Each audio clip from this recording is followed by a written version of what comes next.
দেশের হাজার হাজার আয়েশা বেগম তায়াম্মুমের ফরজ জানেন না। ঠিক ঠিক। এই ছোট ভাইরা সামনে আসো, তোমাদের সাথে আমার যোগাযোগ বিচ্ছিন্ন। সামনে আসো, সবাই আসো, সবাই সবাই সামনে থেকে আছে। আমি আদর করে বলছি মাশাআল্লাহ মাশাআল্লাহ। আমার ভাইদের আল্লাহ দিনের জন্য কবুল করুন, জুড়ে বলেন আমিন। বাহ, খুশি হইলাম।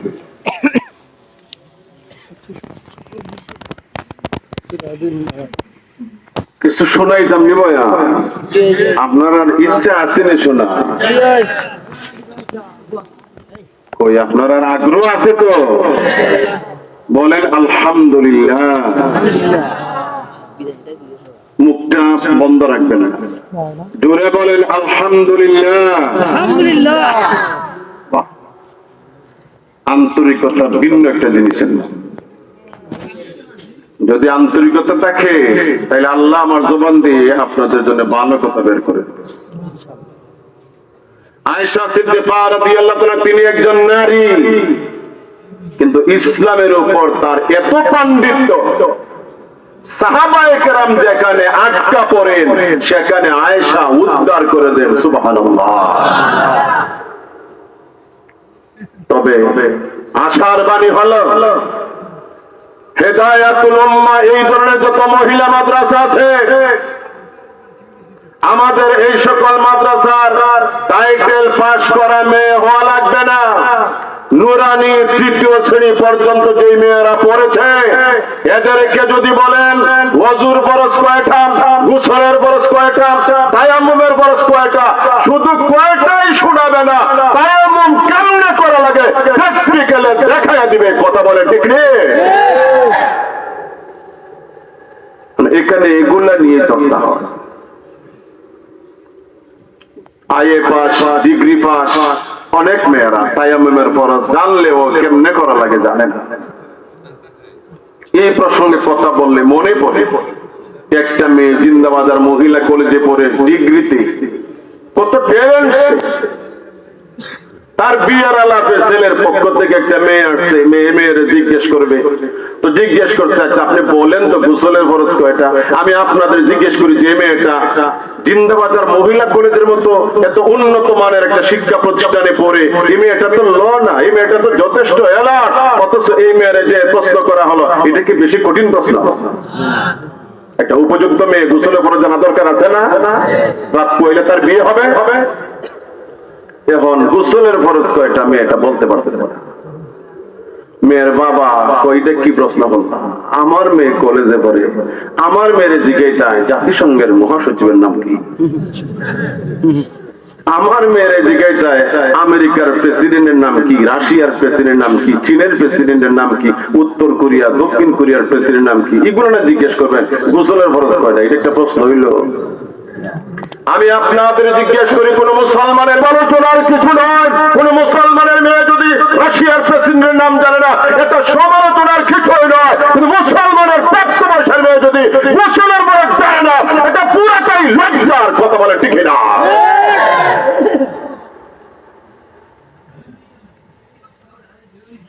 কয়েক বছর আগে আমার একটা ড্রাইভার ছিল,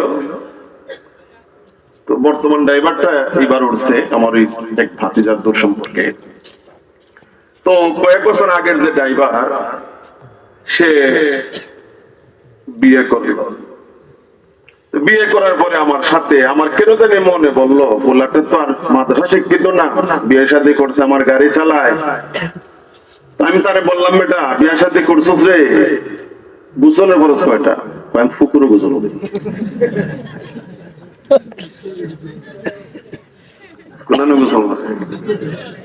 আমি বলি তো ফুকুরই কর, নষ্ট কর, ফরজ কয়টা? ওইটা ডুব দিলে এমনি আছে, তবুও হইতো না, জানলে হইতে হবে। আপনারা বিশ্বাস করেন বা না করেন, কেননা আপনারা নিজের উপর বিবেচনা করেন। আমি জানি তার জন্য জানবে না কেন, সত্য করে বলছি।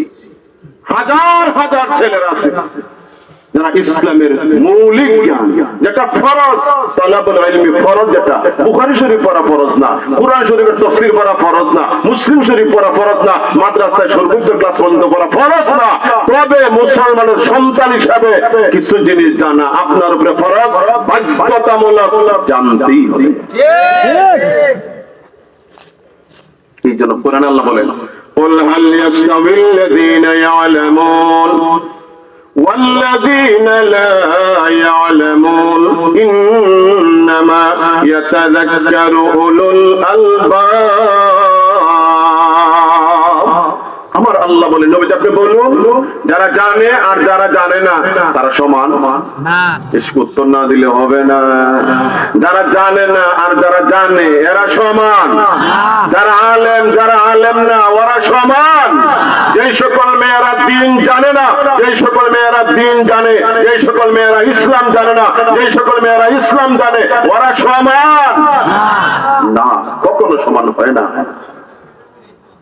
হাসরের মাঠে একজন আলেমের মর্যাদা দেখে একজন ব্যবসায়ী লোক বলবে, আল্লাহ উনি যেমন তোমার বান্দা আমিও তো তোমার বান্দা, তুমি যেমন এই আলেমের আল্লাহ তুমি তো আমারও আল্লাহ। এত বৈষম্য কেন? কি বৈষম্য? যে বৈষম্যটা হলো আমি দেখতেছি উনারে আপনি এত সম্মান দিতেছে, সুবহানাল্লাহ নাই? যে কথাটা বলার মানসিকতা আমার ছিল না, প্রস্তুত ছিলাম না, এই মুহূর্তে মহান আল্লাহ আমার মাথায় হাজির করে দিয়েছেন। তখন আল্লাহ বলবেন, বান্দা তুমি কি দেখেছ?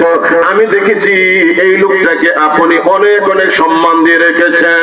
সাথে সাথে আমার আল্লাহ বলবেন, বান্দারে সকাল 10টা থেকে রাতের 10টা পর্যন্ত তুমি দোকানে ব্যবসা বাণিজ্য করেছো, মানুষের হাতে পণ্য জিনিস তুলে দিয়েছো, আর টাকাগুলো কেশের মাঝে তুমি রেখেছো।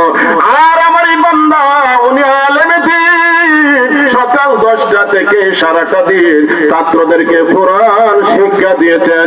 আমার কালাম যিনি শিক্ষা দেওয়ায় সারাদিন ব্যস্ত ছিলেন রে, এই জন্য আমি আল্লাহ ওই আলেমের মর্যাদা বাড়াইয়া দিয়েছি।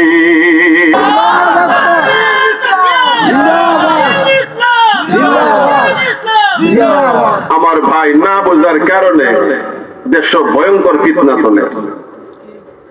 কয়েকদিনের লাগে তাবলিগে গিয়ে কয়, হুজুররা তো নবীওয়ালা খাজো নাই, আমরা এলাম নবীওয়ালা খাজো। তো আমি জিজ্ঞেস করি কোনটা নবীওয়ালা খাজ বলে? আমি দায়িত্ব নিয়ে কথা বলছি। তাবলিগ জামাতের মিশনটা হলো আমরা যারা একেবারে আম অথবা উম্মি কিছু জানি না, মোটামুটি 3 দিন 1 চিল্লা 3 চিল্লা দিলে কেরাত শুদ্ধ করা যায়, কালিমা শুদ্ধ হয়, নামাজ পড়ার একটা প্র্যাকটিস হয়, এগুলো জানবার একটা উপায়। তাবলিগ জামাতের মিশন আলেম বানাইবার মিশন।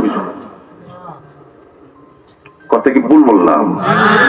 একটা আলেম বানাইবার মিশন না, একজন উম্মত হিসাবে, একজন ইমানদার হিসাবে ইসলামের উপর চলবার মতো শর্ট কোর্স কিছু দেওয়া হয়, যাতে ইমানদার হিসাবে মোটামুটি জীবনযাপন করা যায়। আমি জিজ্ঞেস করি, যদি গাড়ি নিয়ে তাবলিগে গেলে এটাই শুধু নবীওয়ালা কাজ যদি হয়, তাহলে আপনারা আমার উত্তর দেন, নবীজি জুমার নামাজের খুতবা দিয়েছেন কিনা? তাহলে খুতবা নবীওয়ালা কাজ। জুমার নামাজের ইমামতি নবীজি করেছেন কিনা? তাইলে জুমার নামাজের ইমামতি করাটা নবীওয়ালা কাজ। আপনারা বলেন সাহাবীদেরকে নবীজি কোরআন সুন্নাহর কথা শুনাইছেন কিনা? এটা নবীওয়ালা কাজ। নবীজি ফতোয়া দিয়েছেন, এটা নবীওয়ালা কাজ। কিভাবে তালাক দিলে স্ত্রী পাওয়া যাবে না, কিভাবে তালাক দিলে স্ত্রী পাওয়া যাবে, এটাও নবীজি সমাধান দিয়েছেন, এটাও নবীওয়ালা কাজ। বাবা মারা গেলে তার সম্পদ ছেলে মেয়ে কিভাবে পাবে কি পাবে না, এই বর্ণনা নবীজি দেয়া গেছেন, এটাও নবীওয়ালা কাজ। তাহলে আপনারা বলেন সিল্লায় যারা যায় এরাই শুধু নবীওয়ালা কাজ করে না মাদ্রাসায় যারা পড়েন তারাও? মাদ্রাসায় যারা পড়েন পড়ান পুরাটাই তো নবীওয়ালা কাজ, কিন্তু না বুঝার কারণে আমার দেশের অনেকে 1-2 চিল্লা দিয়েই উলামায়ে কেরামের বিরুদ্ধে বিরূপ মন্তব্য করে। বাইরে আপনি 3 চিল্লা দিয়েছেন, আপনি নিজের এতটা বড় মনে করেন। আপনি কি একবার ভাবলেন না একজন লোক আলেম হওয়ার জন্য 15 থেকে 16টা বছর বাড়ি ছাড়া? বুঝাইতে পারছি না আপনাদের? যারা আজকে আলেম ওরা তো 15 বছর ছিল বাড়ি ছাড়া, আরে আমি নিজেই তো ঈদের সময় বাড়িতে যেতে পারি নাই, মাদ্রাসার প্রয়োজনে মাদ্রাসায় টাকা লেগেছে। কাজেই যারা বলেন আমরাই নবীওয়ালা কাজ করি, আপনি বলছেন আপনার বুঝের কারণে, পরিপূর্ণ জ্ঞান থাকলে আপনি এই কথা বলতেন না। এই দেশের উলামায়ে কেরাম 24 ঘন্টা নবীওয়ালা কাজ নিয়ে ব্যস্ত রয়েছেন, কথা ঠিক কিনা? তাছাড়া নবীজি কি বলছেন? ইন্নাল উলামা ওয়ারাসাতুল আম্বিয়া, আলেম যারা তারা নবীর ওয়ারিস। এই কথাটা বোঝার জন্য একটু মনোযোগ লাগবে, যে মনোযোগ ছাড়া এই কথা বলতে হবে না। প্রশ্নগুলো উত্তর দিবেন। একজন মানুষের আত্মীয় স্বজন দেশে বিদেশে অনেক থাকে, ঠিক আছে কিনা? আত্মীয় স্বজন হাজার হাজার মানুষ আত্মীয় স্বজন থাকতে পারে, কিন্তু ওয়ারিস হয় কে? উনি যদি মারা যায় তাহলে সম্পদ কি সকল আত্মীয় পায় না শুধু ওয়ারিস? বলেন বলেন, শুধু ওয়ারিস বলতে কে? ছেলে মেয়ে, এরা হইল ওয়ারিস। আত্মীয় স্বজন হাজার হাজার, ওয়ারিস হয় একেবারে সীমিত। নবীজির উম্মত বর্তমানে 200 কোটি প্লাস, কিন্তু 200 কোটি উম্মতই নবীর ওয়ারিস না। নবীজি বলতেন উম্মত সবাই ওয়ারিস হবে শুধু উলামায়ে কেরাম। সুবহানাল্লাহ।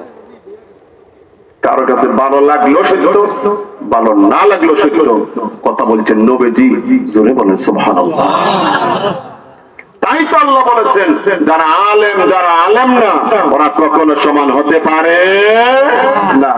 আপনি যদি ইলম অর্জনকারী হন, তালেবে ইলম, নবীজি বলেছেন তোমার পায়ের নিচে ফেরেশতারা ডানা বিছিয়ে দেয়। আওয়াজে বলেন সুবহানাল্লাহ। ইমাম বুখারী রাহমাতুল্লাহ আলাইহি এই আয়াতকে শিরোনাম দিয়ে একটা ঘটনা তিনি বুখারী শরীফে উত্থাপন করেছেন। এই ঘটনার মৌলিক কথাগুলো আল্লাহ সূরা কাহাফে আলোচনা করেছেন। আওয়াজে বলেন সুবহানাল্লাহ। বিষয়টা বোঝা যাবে, আর আপনাদের আশা করি শেষ বেলা আপনাদের পরুচির মাঝে একটু হলো ভালো লাগতে পারে। শুনে মুসা আলাইহিস সালাতু ওয়াস সালাম আল্লাহর একজন নবী, যার নাম কোরআনে সবচেয়ে বেশি আলোচনা করা হয়েছে। মহব্বতে বলি সুবহানাল্লাহ। উনি একদিন ওয়াজ করতেছে। আমাদেরও মাঝে মধ্যে মানুষের সিলিপ দেয় বিভিন্ন প্রশ্ন।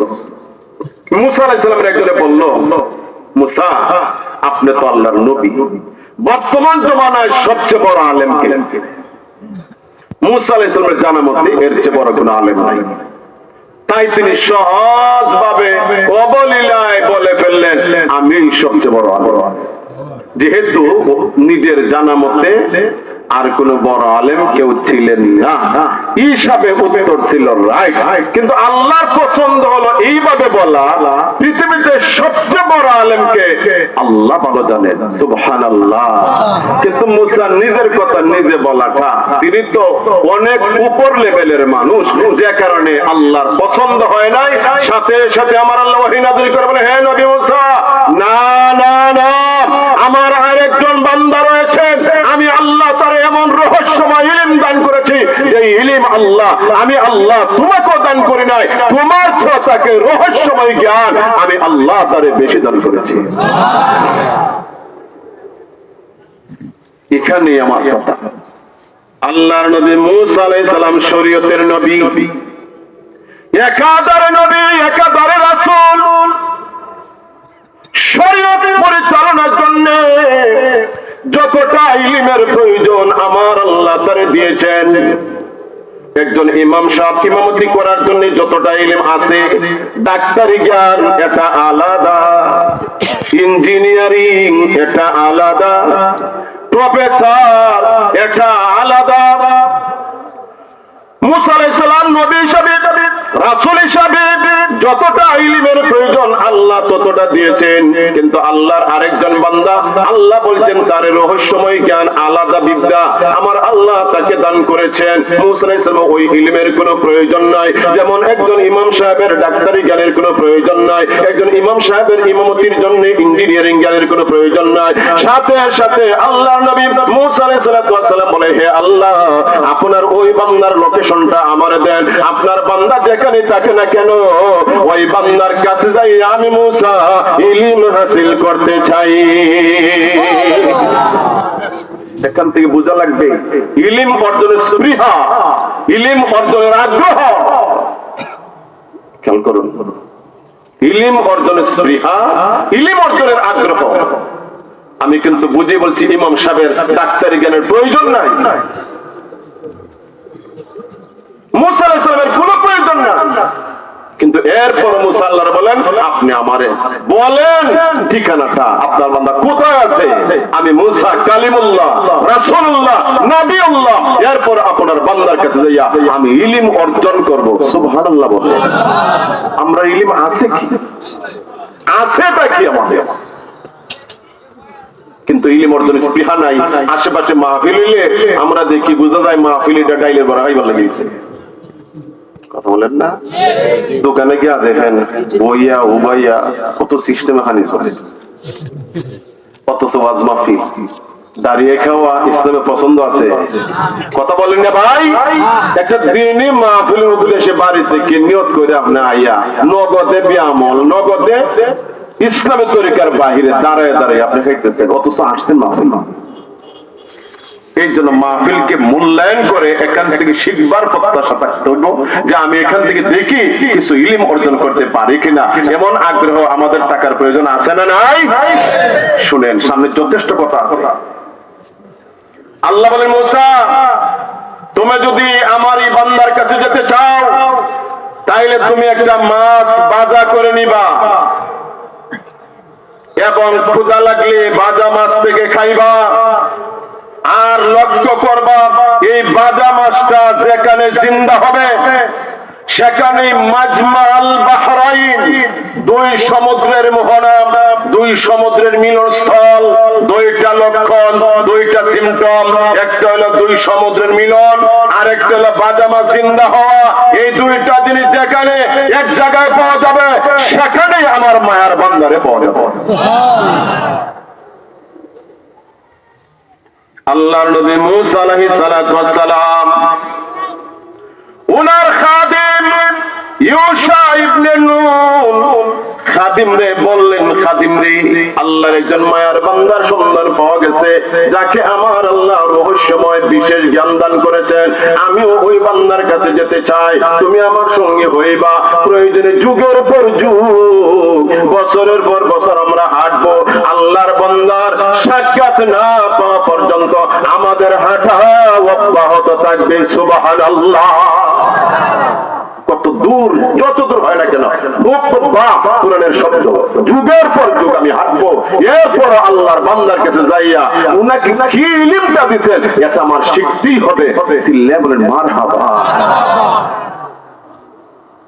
এখানে একটা কথা হইল, খাদেম রে কিন্তু ধারণা দিচ্ছেন সফর দূরেরও হতে পারে, কাজে তুমি মানসিক ভাবেও প্রস্তুত থাকবা, সফরটা দূরের হতে পারে। তার কাছে মাছটা বাজা করে দিলেন আর বললেন তুমি খেয়াল রাখো, আমারও খেয়াল থাকবে, তোমার জন্য খেয়াল থাকে, মাছটা জিন্দা হয় কোথায়, জিতা হয় কোথায়, তুমি একটু খেয়াল রাখো। কথা খেয়াল আছে তো আপনাদের? মাছটারে ভাজা করে, আগের যুগের যে মুরব্বীরা বিরন বা তার কই মাছ ভাজা করে যে কোনো জায়গায় গেলে রাস্তায় নাস্তা বা খাওয়ার জন্য তো হোটেল মোটেল ছিল না, এখন তো রাস্তায় হোটেলের অভাব নাই, আগে তো এতটা ব্যবস্থা ছিল না, সেখানে মুরব্বীরা সাথে এইভাবে খাবার নিতেন। মুসা আলাইহিস সালাতু ওয়াস সালাম ভাজা মাছ সাথে নিলেন, একদিন হাঁটলেন, এক রাত হাঁটলেন সাগর পারে, হাঁটতে হাঁটতে মুসা আলাইহিস সালাম বললেন, ইউশা একটু ক্ষুধা লেগেছে, নাস্তা বের করো, খেয়ে নে। খেয়াল আছে না আপনাদের? মাছটা জিতা না বাজা? আওয়াজে বলেন, জোরে বলেন। এক তো মরা, দ্বিতীয়ত আরো বাজা।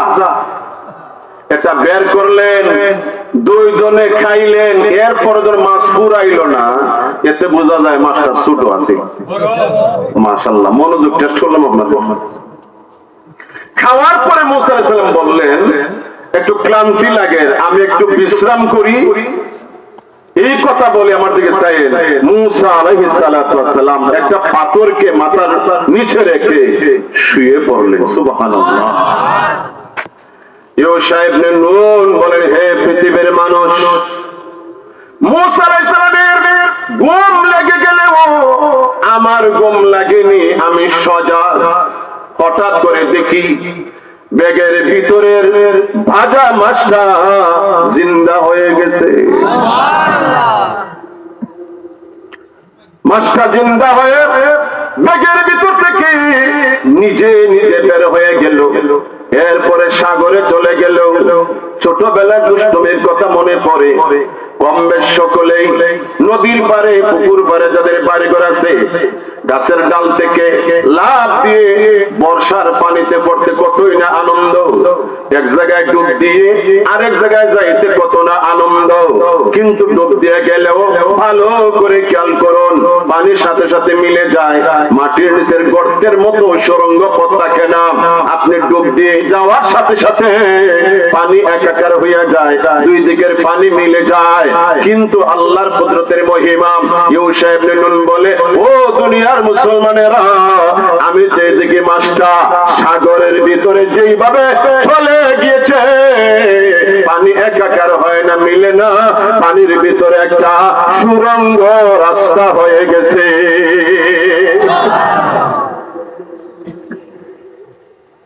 আমার দিকে তাকাও, এই পিচ্ছি, এত রিল্যাক্স না, আমার দিকে তুমি শোনো, এলান দাও কেন তার একটু প্রিয় বউ, একটু প্রিয় এরকম 13 জন শহীদ আমার নজরে পরে এমনটা ফেরো কথা বুঝছো, অনেকের হক নষ্ট হইব তোমার কারণে। একটু মনোযোগ করে তোমরাও শুনো, তাহলে তোমাদের জীবনে একটা পরিবর্তন আল্লাহ নিয়ে আসতে পারে। মুসা আলাইহিস সালাম ঘুম ভাঙলো আর বললেন চলো। খেয়াল আছে মাছ বেগর হইছে কোনানো সাগর, কোনানো সাগর। ইউসা চলো। ইউসা আলাইহিস সালাম তিনিও মুসা নবীর সাথে হাঁটা শুরু করলেন। পুরা একটা দিন হাঁটলেন, আরেকটা পুরা রাত হাঁটলেন। রাত পোহানোর পর বলেন, ইউসা ক্ষুধা লেগেছে, নাস্তা বের করো। ইউসা কই, ইন্না লিল্লাহি ওয়া ইন্না নাস্তা তো জিন্দগি বহুত আগে গেছে গেছে কি মানে বলে, হ্যাঁ বলে আমরা যেখানে নাস্তা করছিলাম মাছ ভাজা খাইছিলাম, ভাজা মাছের যে খাওয়া অংশটা আপনি ঘুমায় গেছেন, হঠাৎ দেখি মাছ জিন্দা হইয়া আপনি দেখতে বা বাহিরে সাগরে চলে গেছে। শুধু যায় নাই, যেদিকে চলে গেছে সুরঙ্গ রাস্তা হয়ে আছে। মুসা বললেন, আমি কি তোমাকে আগে বলে রাখি নাই মাছ যেখানে জিন্দা এটি আমাদের গন্তব্যস্থল? হুজুর আপনি বলে রাখছেন, কিন্তু বেমালুম আমি ভুলে গেছি, শয়তান আমাকে ভুলাই দিয়েছে। হুজুর এটা আমার উযর, হুজুর আমি ইচ্ছা করে এমনটা করিনি, শয়তান আমাকে ভুলাই দিল। মুসা আলাইহিস সালাম তার প্রতি আর রাগ প্রকাশ করলেন না, ক্রোধ প্রকাশ করলেন না। বলেন তাইলে রিটার্ন চলো, যেখানে আমরা নাস্তা করেছিলাম সেখানে যাব। এইভাবে নবীজির জীবনের ছোট্ট একটা ঘটনা। একজন সাহাবীর দায়িত্ব দিয়ে বলছিলেন, আমরা যুদ্ধ থেকে আসছি, সবাই ক্লান্ত, কাজে আমরা একটু ঘুমাই, তুমি সজাগ থাকো, ফজর হওয়া মাত্রই তুমি আমাদের ডাক দিবে। কিন্তু একটা পর্যায়ে দেখা গেল ওনার ঘুম লেগে গেছে, সূর্যের প্রখর তাপে সাহাবীদের ঘুম ভাঙলো, নবীর ঘুম ভাঙলো। নবীজি সাহেবের সূর্য অনেকটা উপরে। নবীজি বললেন, বুঝলাম না, তোমার কি দায়িত্ব দেই নাই? সাহাবী বলে, হুজুর আপনারে যে জিনিসে পেয়েছে আমারও ওই জিনিসই পেয়েছে। অর্থাৎ আপনারা যে ঘুমে ধরেছে ওই ঘুমে হুজুর আমারও ধরেছে। নবীজি তাকে কিছু বলেন নাই, সাথে সাথে ফজর নামাজ পড়ে নিলেন। এই হাদিসের দ্বারা একটা প্রমাণ হয়, কারো যদি নামাজ ছুটে যায় তাহলে এটা ছুটে গেছে দেখি আর পড়বে নাই না, বিষয় এমন নয়। এই ক্ষেত্রে আমার নবীরে আমার আল্লাহ একটা ঘটনার দ্বারা উম্মতের জন্য মডেল বানাইছে। নামাজ ছুটে গেল আবার আদায় করতে হবে, কথা বলেন ঠিক নেই? এটা উম্মতের জন্য রহমত, নবীজির মাধ্যমে উম্মতের উপর রহমত। কথার কথা জোহর নামাজ পড়ে আপনি হাঁটে গেছেন, বেমালুম আল্লাহ না করুন একান্তই আপনি দিনদার নামাজি, কিন্তু হঠাৎ আপনার মনে হলো ইন্না লিল্লাহ, আমি তো আসর নামাজ পড়ি নাই।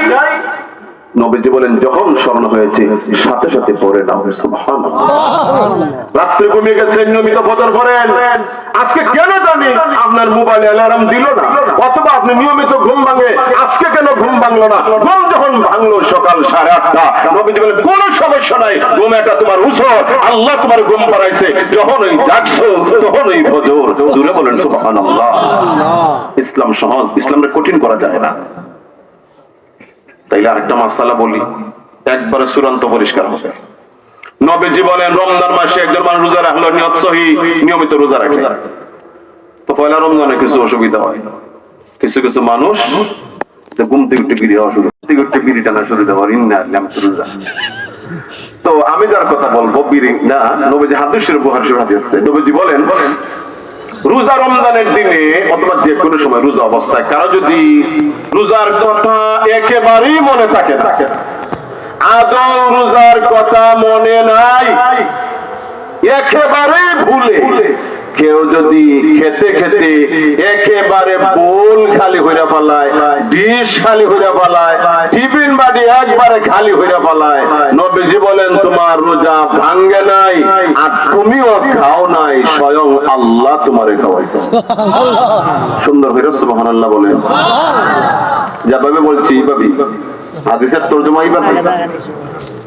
তো এখন আবার আপনারা বলেন মাশাআল্লাহ বহুদিন একটা সুযোগ পাইছি, আইলো রমজান মাস, এবার হুমজি রমজান আর চৈত মাস বলে একসাথে, তাইলে পেটে ক্ষুধা লাগবো আর খাইলেই মো আর গজনাইপুর মাদ্রাসার নাজিম সাবরে আর হেদায়েতুল উম্মার মুফতি নুরুল ইসলাম সাবরে ফোন দেয়া হইমো, আমার তো রোজার কথা মনে নাই, আমি যে খাই নিলাম, তো তারা দুই বুজুর্গ বলবেন রোজার কথা তোমার যেহেতু মনে নাই, কাজেই তুমি খাও নাই, আল্লাহ তোমারে খাওয়াইছেন।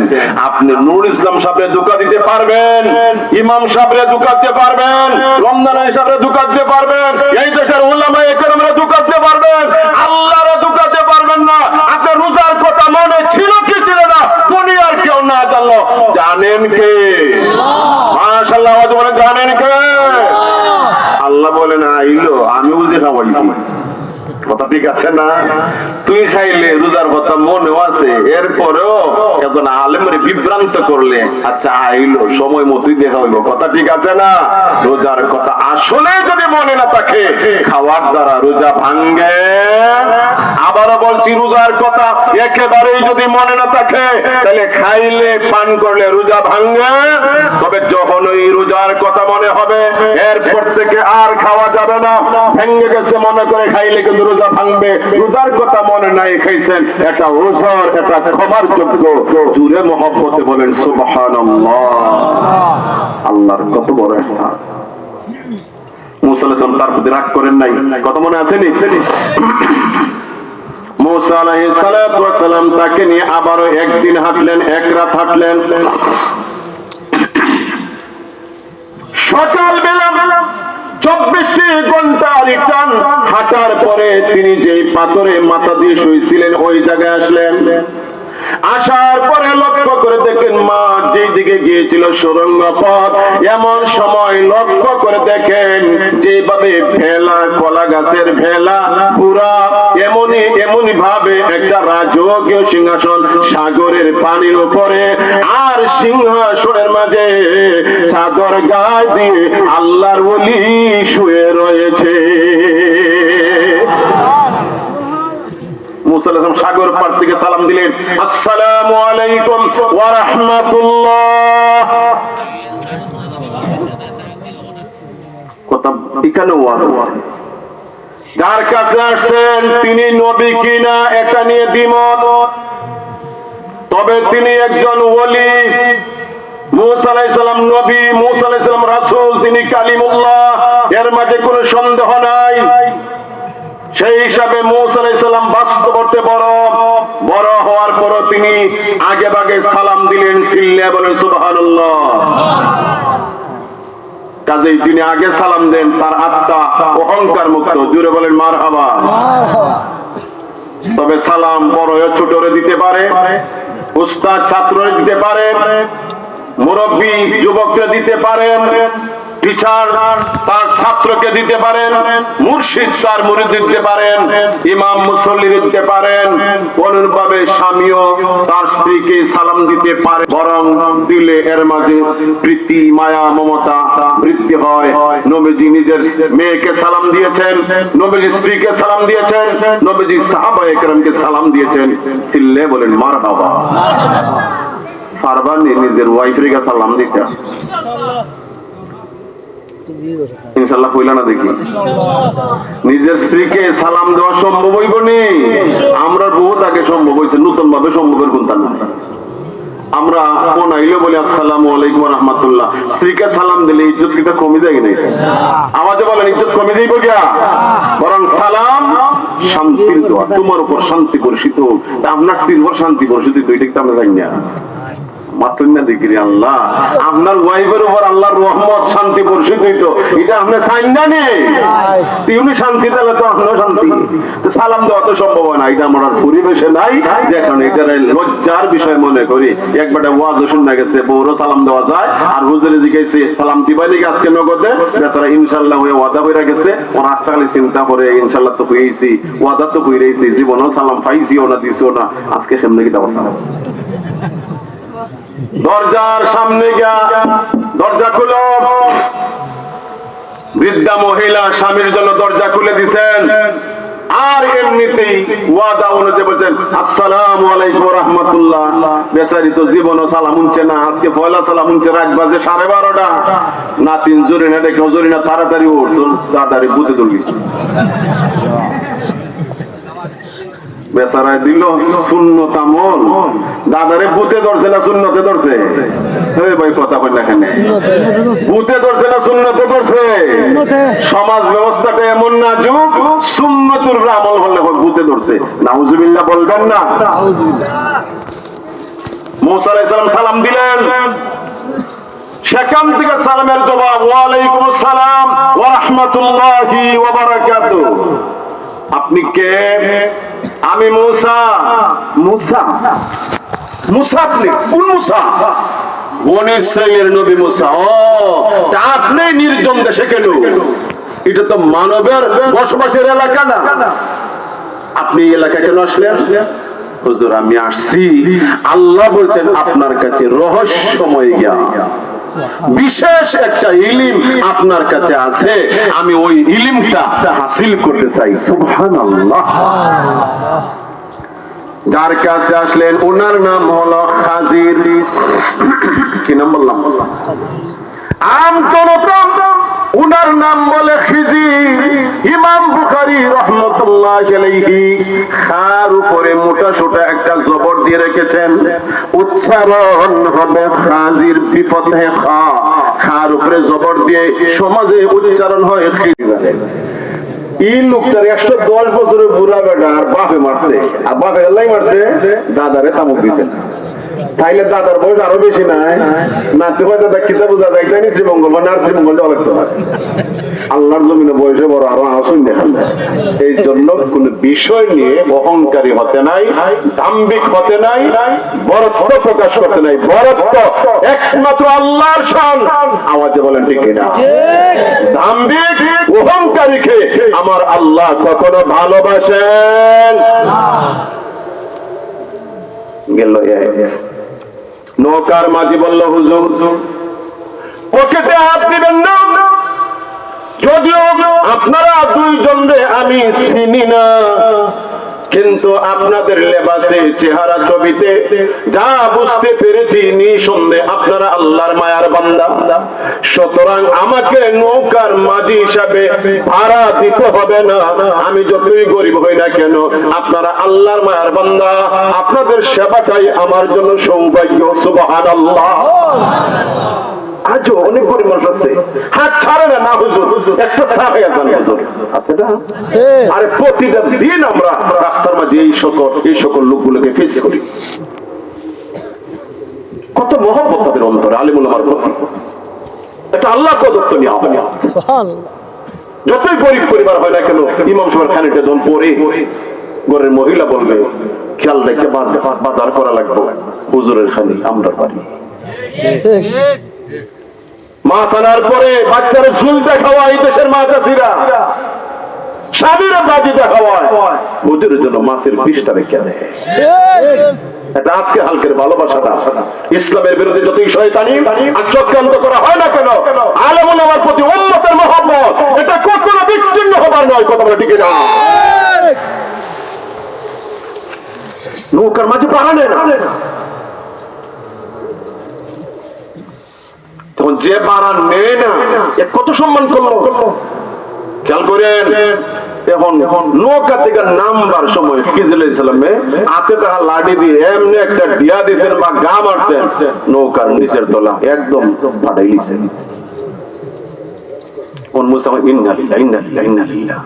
বেটা আমার কাছে বাড়া লিল না, আর আপনি বেটার বালা নৌকারে ফাটাইলে এটা কিটা? এটা আপনাদের কাছে বাড়া লাগবে না?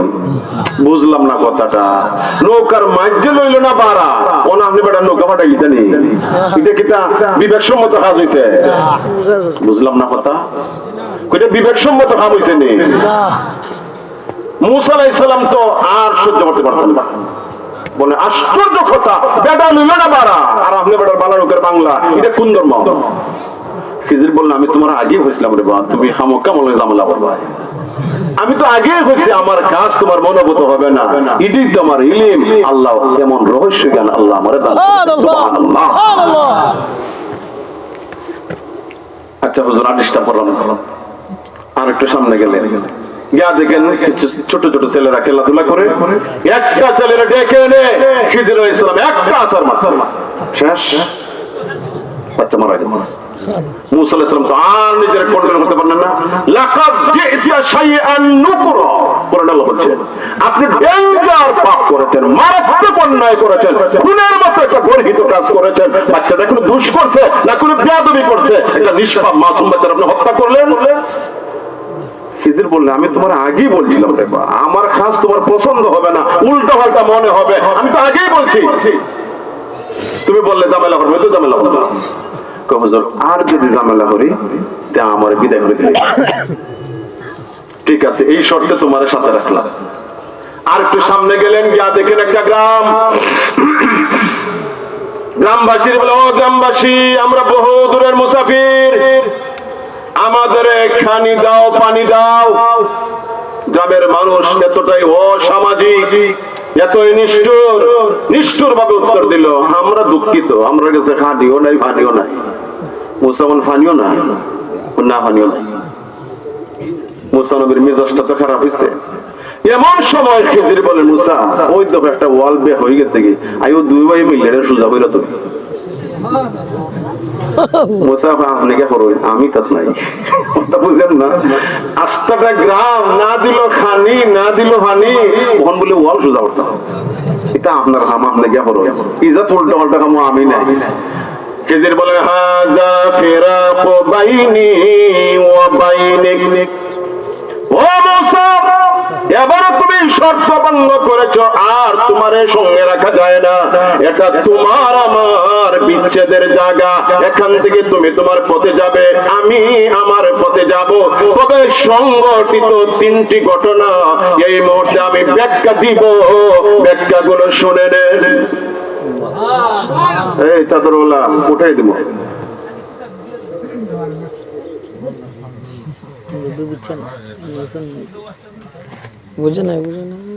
তোমাদের যদি ভালো না একটু বেড়াই আসো না, সেই সময়